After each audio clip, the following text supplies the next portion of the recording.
ஞானானந்தமயம் தேவம் நிர்மலஸ்படிகாகிருதிம் ஆதாரம் சர்வ வித்யானாம் ஹயக்ரீவம் பாஸ்மகே. நெக்ஸ்ட் ஜென் யூடியூப் சேனல் நேயர்களுக்கு அஸ்ட்ரோ கேஎஸ் ஐயங்காரின் பணிவான நமஸ்காரங்கள். குரு அதிசாரம் மற்றும் வக்ரகதி பலன்கள். அதாவது முதல்ல பார்த்தாலேயானால் குரு என்பவர் யார் அப்படின்றத பார்க்கலாம். இருக்கக்கூடிய கிரகங்களிலேயே அதிசுபர்னு சொல்லக்கூடியவர் குரு. குரு மட்டுமே 100% சுபர் இருக்கக்கூடிய கோள்களிலேயே. அவர் எந்த இடத்தில் இருந்தாலும் சரி, அவர் பார்க்கும் இடமாக இருந்தாலும் சரி, அது மிகைப்படுத்தப்படும். அதிகமாக நல்ல ஒரு சுபத்தை கொடுக்கக்கூடிய காலமாக இருக்கக்கூடும். அதனால தான் குரு அப்படின்னு சொல்ல உடனேவே எல்லாவற்றிற்கும் ஏற்றமான கிரகம் அப்படின்னு சொல்லக்கூடியது. குருவை பற்றி சொல்லுமே. ஆனால் குரு அப்படின்னு சொல்லும் பொழுது குருவிற்கு தன்னுடைய வீடுன்னு சொல்லக்கூடியது தனுசு மற்றும் மீனம். அதாவது காலபுருஷ தத்துவத்தின் 9, 12 2 ராசிகளையும் குருவினுடைய வீடாக சொல்கிறோம். தனுசு 9ஆம் வீடு அப்படின்றது பாக்கியம், தந்தை, இதை குறிக்கக்கூடியது. உங்களுக்கு கிடைக்கக்கூடிய அதிர்ஷ்டங்கள், பண வரவுகள், இது எல்லாத்தையும் குறிக்கக்கூடியது. அதை தவிர வெளிநாடு பிரயாணம், வெளிநாட்டில் உங்களுடைய அதாவது இம்போர்ட் எக்ஸ்போர்ட் பிஸ்னஸ், அந்நிய செலாவணி, முதலீடுகள், அதை தவிர உங்களுடைய சுகமான தூக்கங்கள். 12ஆம் இடம்ன்றது அயனசயன போகஸ்தானம்னு சொல்லக்கூடியது. அந்த மீன ராசியில் அவர் குருவினுடைய ஆட்சி வீடாக இருக்குது. அதனால் சுபர் இருக்கக்கூடிய காலகட்டத்தில், அதாவது மீனராசியில் சுபர் இருந்தால் உங்களுக்கு நல்ல ஒரு 12ஆம் வீடாகவும் இருந்தால் லக்னத்திற்கு நல்ல ஒரு சுபங்கள் நடக்கக்கூடிய நல்ல ஒரு, அதாவது உங்களுடைய சயனஸ்தானம், உங்களுடைய அயனஸ்தானம், சுப செலவுகள், இது எல்லாமே உங்களுக்கு நல்லபடியாக நடக்கும். அதை விட வெளிநாடு வாசங்கள் இருக்கக்கூடிய வாய்ப்புகள் உண்டு. வெளிநாடு போயிட்டு வரக்கூடிய பாக்கியங்கள் நிச்சயமாக கிடைக்கும். சரி, குருவை பற்றி வேறு என்ன சொல்லலாம் அப்படின்னு பார்த்தோம்னா, குரு பற்றி பார்த்தோம்னா குரு தான் இருக்கும் இடத்தை விட பார்க்கும் இடம் மிகவும் அதிகமான சுபத்துவம் நடக்கும் அப்படின்னு சொல்கிறது ஜோதிட சாஸ்திரம். எந்த இடத்தை பார்க்கிறாரோ அந்த இடத்திற்கு உண்டான, அதாவது பாவகத்துக்கு உண்டானதையும் காரகத்துக்கு உண்டானதையும் அதிபடுத்தி செய்வார் அப்படின்னு சொல்லக்கூடியது. அதிபடுத்தி செய்வார்னா நல்லபடியாக செய்வார். அதாவது மறைந்த இடங்களை அவர் பார்த்தாலும் நல்ல ஒரு ஏற்றத்தை கூட, அதன் மூலியமாக வரக்கூடிய லாபங்களையும் அதன் மூலியமாக வரக்கூடிய நன்மைகளையும் மட்டுமே அவர் செய்வார். குருவை பொறுத்தவரையிலும் நன்மைகளை மட்டுமே செய்வார்.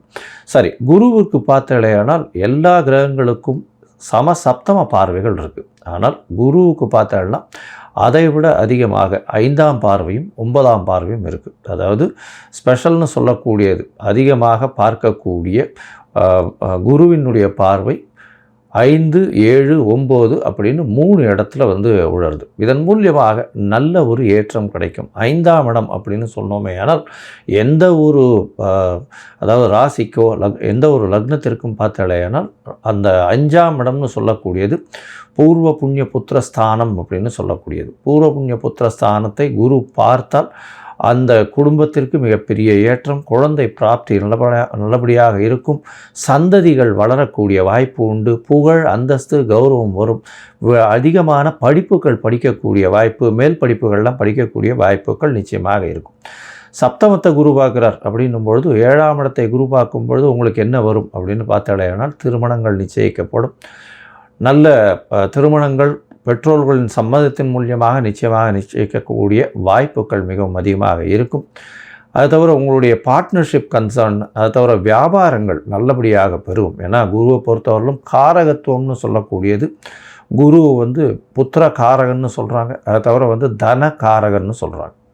அதனால் தொழில் முன்னேற்றம் வேணும் அப்படின்னா தொழில் ஸ்தானத்தையும் குரு பார்க்கணும். அதாவது 10ஆம் இடத்துல குரு பார்வை இருந்ததுன்னா பெரிய ஏற்றத்தை கொடுக்கும். அது தவிர 7ஆம் இடத்துல குரு 7ஆம் இடத்தை பார்த்தாலோ, அது 7ஆம் இடத்தில் இருந்தாலோ கண்டிப்பாக உங்களுக்கு, அதாவது கூட்டு தொழிலில் ஒரு பெரிய வெற்றியை கொடுக்கக்கூடிய காலகட்டமாக அமையும். சரி, இந்த குருவுக்கு 9ஆம் பார்வை என்ன செய்யும்? குருவுக்கு 9ஆம் பார்வையின் மூலியமாக பார்த்தோம்னா வெளிநாடு போய் படிக்கக்கூடிய யோகம், வெளிநாட்டிலிருந்து அதீதமாக பணம் சம்பாதிக்கக்கூடிய யோகம், இதெல்லாம் வரக்கூடிய வாய்ப்புகள் மிகமாக உண்டு.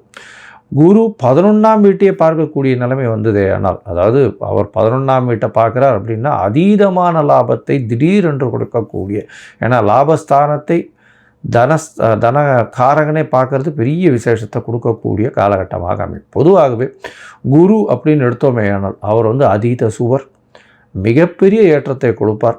அவர் வந்து நல்ல அதாவது ராசியிலேயோ லக்னத்திலேயோ ராசியிலேயோ இருந்தாரே ஆனால் நேர்மையான வழிகள் மூலியமாக சம்பாத்தியத்தை பெறுப்பார். அதை தவிர வந்து அந்த ஜாதகருக்கு பார்த்தாலேயானால் உடல் நலத்தில் நல்ல ஏற்றம் இருக்கும், தீர்க்கமான சிந்தனைகள் அமையும், ஏற்றமான விஷயங்களை மட்டும் செய்வார். அவர் போனாலே வந்து அவருக்கு பெரிய மரியாதையும் இது இருக்கக்கூடிய வாய்ப்புகள் நிச்சயமாக இருக்கும். சரி, இந்த குரு ஒரு ராசிக்கும் என்னென்ன பலன்களை கொடுக்க போகிறார்? இப்போ அதிசாரம்னா என்ன அப்படின்னு பார்த்தீங்கன்னா, அதிகமாக சாரம் என்றால் அதாவது வேகமாக செல்லக்கூடியது என்று அர்த்தம். இது வந்து புவியீர்ப்பு விசையை விட்டு சற்று தள்ளி போகக்கூடிய அளவில் இருக்கும் பொழுது அது வந்து வேகமாக செல்லக்கூடிய வாய்ப்புகள் உண்டு. அதாவது சூரிய மண்டலத்தில் சுற்றி கொண்டிருக்கும் எல்லா கிரகங்களும் ஒரு சூரியனுக்கு ஒரு 4வது, அதாவது அந்த எந்த கிரகமோ அந்த கிரகத்துக்கு 4, 5 அந்த மாதிரியான இடத்தில் சூரியன் போகும்பொழுது அது வந்து அதிசாரமாகவும் உடனடியாக வக்கரகதி அடைந்தும் திருப்பியும் வந்து ரெகுலரைஸ் பண்ணி வரக்கூடிய வாய்ப்பு உண்டு. இப்போ பார்த்தோம்னா குருவுக்கு 4ஆம் இடத்துல புரட்டாசி மாதத்தில் இந்த அதிசாரம் ஆரம்பிக்கிறது அதிவேகமாக செல்லக்கூடிய நேரமாக இருக்கும். அதற்கு பிறகு ஒரே மாதத்தில், அதாவது பார்த்தோம்னா 18/11/2025 அப்போ பார்த்தலையானால் குரு அதிசாரமான குரு புரட்டாசி 4 அதாவது புனர்பூசம் 4ஆம் பாதத்தில் இருந்த குரு வக்கரகதி அடைய ஆரம்பிப்பார். ஏன்னா 5ஆம் இடத்துல சூரியன் வரும்போது குருவுக்கு அந்த மாதிரியான விஷயங்கள் வர ஆரம்பிக்கும். அதற்கு பிறகு பார்த்தலையானால் 4ஆம் இடத்துலேருந்து, அதாவது 4ஆம் இடத்துலேருந்து 5ஆம் இடத்துக்கு வந்து சூரியன் ஒன்றுன்னா மூவ் ஆன உடனே வக்கரகதியிலிருந்து கிட்டத்தட்ட 17/3/2026 அன்னைக்கு அவர் வக்கர நிவர்த்தியம் அடைகிறார். அதற்கப்புறம் வந்து ரெகுலராக போகிற மாதிரி அவர் வந்து தன்னுடைய சாரத்தை மாற்றிக்கொண்டு அதற்கு பிறகு அவர் வந்து குருவினுடைய அதாவது அடுத்த ராசிக்கு வருட கிரகமான குரு ஒரு ராசியிலிருந்து அடுத்த ராசிக்கு பெயர்வார். அது வந்து மே மாதத்தில் வருது. இப்போது அதிசாரம் வந்து கிட்டத்தட்ட ஒரு மாதம், அதாவது 8/10/2025 18/11/2025 வரலும் அதிசாரம் வரார். 18/11 பார்த்தேலையானால் புனர்பூசம் 4ஆம் பாதத்தில் வக்கரகதி ஆகி அதற்கப்புறம் மிதுன ராசிக்கு போகிறார். மிதுன ராசிக்கு புனர்பூசம் 3ஆம் பாதத்துக்கு 21/12/2025 போகிறார். அதற்கு பிறகு புனர்பூசம் 2 புனர்பூசம் 1 இது எல்லாமே மிதுன ராசியில் தான் இருக்குது. அதற்கு பிறகு வக்கர நிவர்த்தியாரர் எப்போன்னா 17/3/2026. இந்த காலகட்டத்தில் பார்த்தேன்னா குரு அதிவேகமாக செல்றதுனால நிறைய மாறுதல்களை எல்லா ராசிக்கும் ஏற்படுத்துவார். ஒரு ராசியிலிருந்து அடுத்த ராசிக்கு சென்று வருவதனால் பல மாற்றங்கள் நிகழக்கூடிய வாய்ப்புகள் உண்டு.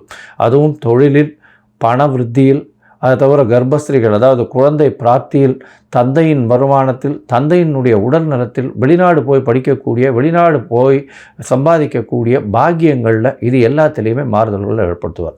சரி, இந்த குருவினுடைய மாற்றங்கள் ஒரு ராசிக்கும் மேஷம் முதல் மீனம் வரை எப்படி இருக்கும்னு பார்க்கலாம். அதற்கு முன்னாடி பார்த்தாலேயானால் இந்த குருவுக்கு என்ன எளிய பரிகாரம் செய்யலாம் அப்படின்னு பார்க்கும்பொழுது, குருவை பொறுத்தவரையிலும் பார்த்தேன்னா தட்சிணாமூர்த்தி அப்படின்னு சிவன் கோவிலில் இருப்பார். தென்முக கடவுளாக இருப்பார். தட்சிணாமூர்த்தியை போய் வேண்டிடுவாங்க. ஆஞ்சநேயரையும் விநாயகரையும் வழிபடுவது ரொம்பவும் நல்லது. அதை தவிர பார்த்தோம்னா தட்சிணாமூர்த்திக்கு வியாழக்கிழமை ஒரு மஞ்சள் துண்டு, எலுமிச்சம்பழம் இல்லைன்னா அவருக்கு வந்து மஞ்சள் வச்சு அர்ச்சனை பண்ணிட்டு வர்றது, மூக்கு கடலை போட்டு அர்ச்சனை பண்ணிட்டு வர்றது, நெய் விட்டு விளக்கு ஏற்றிட்டு வர்றது, இதையெல்லாம் பண்ணிட்டு வரும்போது எளிய பரிகாரமாக இருக்கும். சரி, இந்த குருவிற்கு உண்டான மற்றொரு எளிய முறை அப்படின்னு சொல்ல போனால் குரு காயத்ரி மந்திரம்.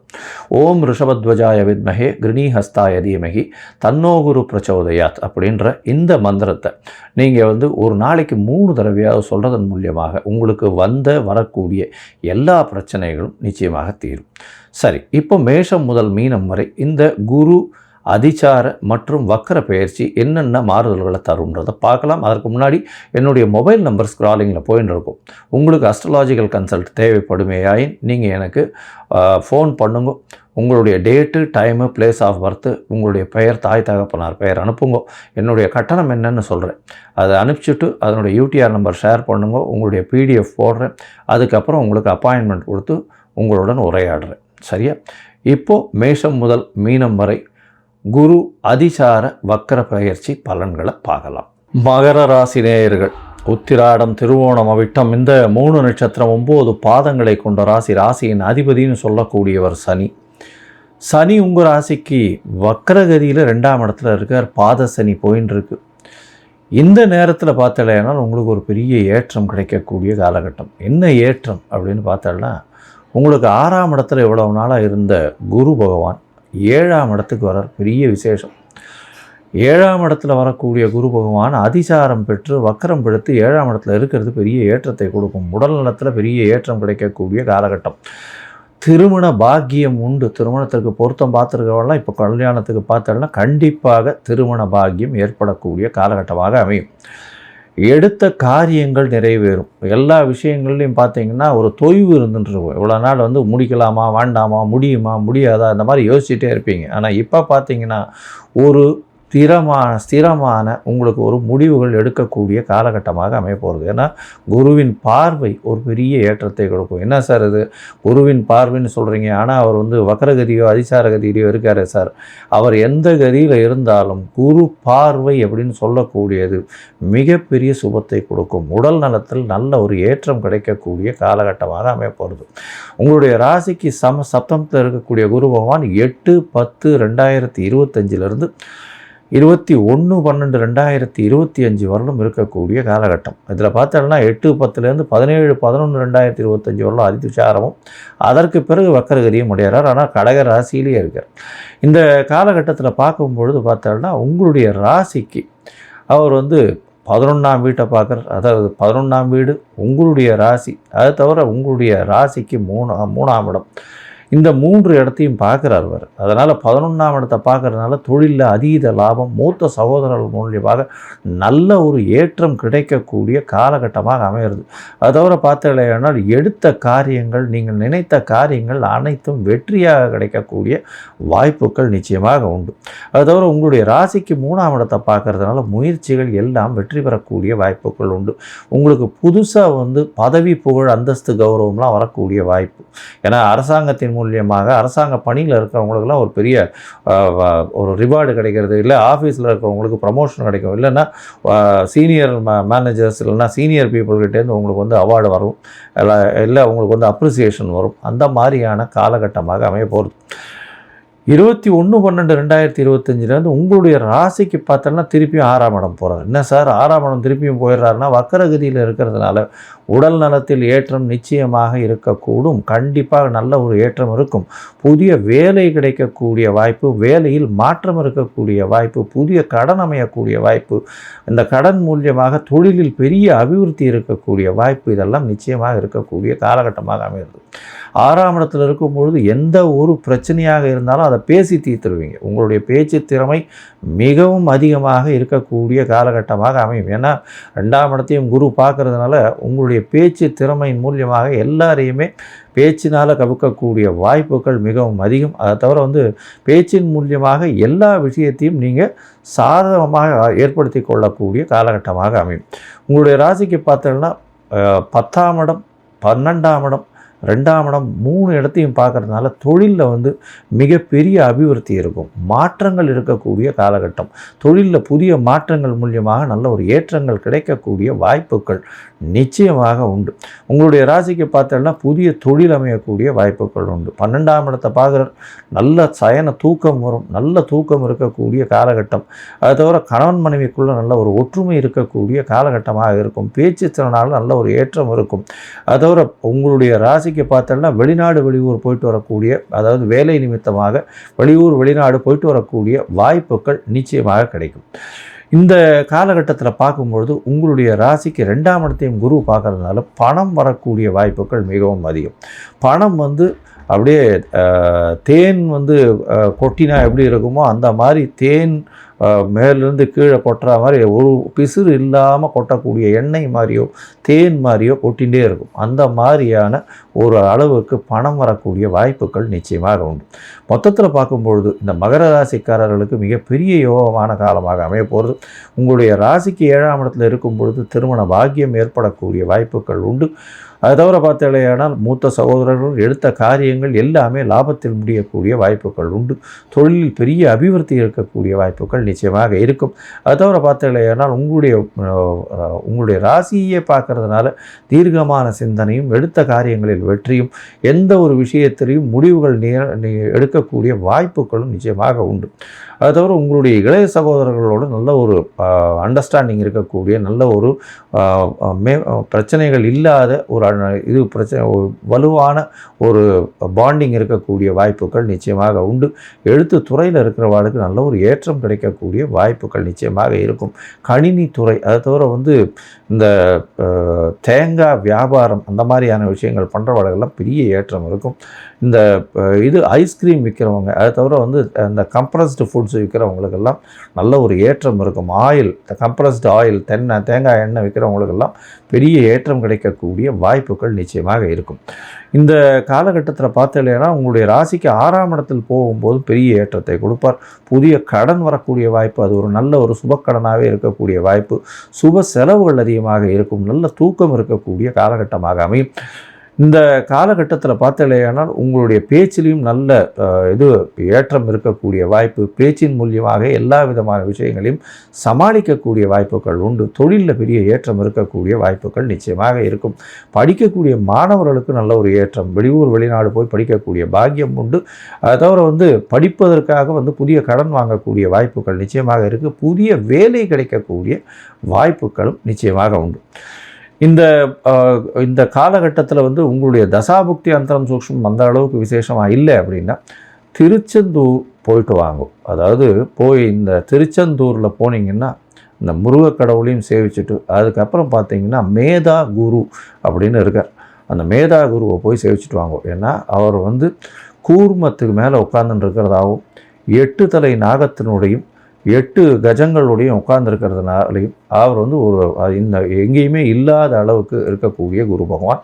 அதனால் அந்த குரு பகவானை போய் சேவிச்சுட்டு வர்றதன் மூலியமாக உங்களுக்கு வரக்கூடிய பிரச்சனைகள் எல்லாமே கண்டிப்பாக விலகும்.